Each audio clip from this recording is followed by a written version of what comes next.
यानी जो आपका सबसे पहला फॉल्स असम्पशन है कि गॉड मर्सीफुल है, ओमनीपोटेंट है, दुनिया में जुल्म हो रहा है।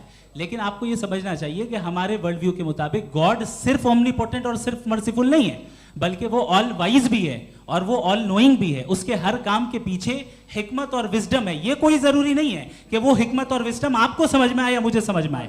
अगर आप जो समझ रहे हैं उसके मुताबिक आप फैसला कर रहे हैं, ये लिमिटेड पर्सपेक्टिव से आर्गुमेंट है। और इस चीज को हम अपनी दुनिया में, अपने लाइफ में, डेली लाइफ में इस प्रिंसिपल को एक्सेप्ट करते हैं। हम जब किसी डॉक्टर के पास जाते हैं, डॉक्टर के पास जाकर वो अगर उसने हमें कोई दवाई दी है तो हम ये तो नहीं कहते कि जब तक आपके पास जितना नॉलेज और जितना विजडम नहीं है, आपने क्यों ये दवाई दी है, तब तक हम इस चीज को एक्सेप्ट नहीं करेंगे।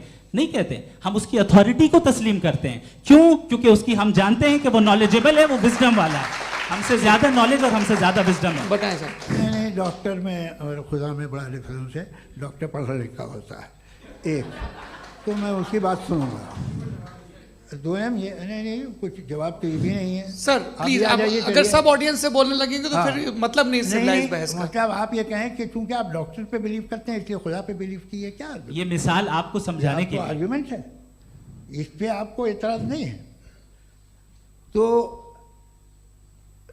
सिंपल बात ये है कि मैं अगर ये यकीन कर लूँ कि एक ओमनीपोटेंट, उसकी मसलहत है, ये जो बच्चे मर रहे हैं ये मसलहत है उसकी, मुझे नहीं चाहिए थी मसलहत। उसकी मसलहत नहीं, यही तो समझना है, मतलब एक्सपीरियंस। अच्छा, इस आपने अभी मेरी बात पूरी सुनी नहीं। मैंने कहा आपका पूरा आर्ग्यूमेंट दो फॉल्स असम्पशंस पर है।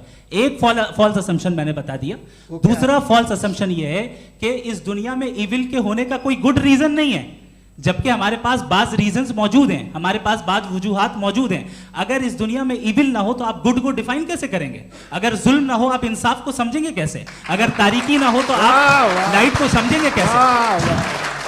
बहुत अच्छे। अभी और सुन लें, अभी और बाकी है। ये तो बात बहुत पसंद आई साहब मुझे कि जब तक रेप ना हो तब तक औरतों की इज्जत का ख्याल आपने मेरा जवाब पूरा सुना ही नहीं। जब तक के बच्चों का कत्ल ना किया जाए तब तक आपको बच्चों की मासूमियत की इज्जत। आपने पूरा जवाब सुना ही नहीं। क्या बात है, क्या आपने नुक्ता निकाला? आपने पूरा जवाब सुना ही नहीं। आप सुन लें, मेरी बात सुन लें।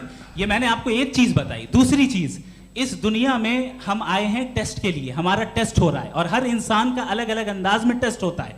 और इस दुनिया में अगर इविल मौजूद है तो वो इविल जरिया है हमारे अंदर ह्यूमन नोबल क्वालिटीज को डेवलप करने का और अलग अलग फील्ड में प्रोग्रेस करने का। और अगर हमारे अंदर और इस दुनिया में इविल नहीं होता तो बताइए टेस्ट का मतलब क्या होता? अगर मैं अपने स्टूडेंट को एमसीक्यूज दूं और उसमें सिर्फ राइट आंसर लिख कर दे दूं और कहूं तुम्हारा टेस्ट हो गया, ये मीनिंगलेस है। इस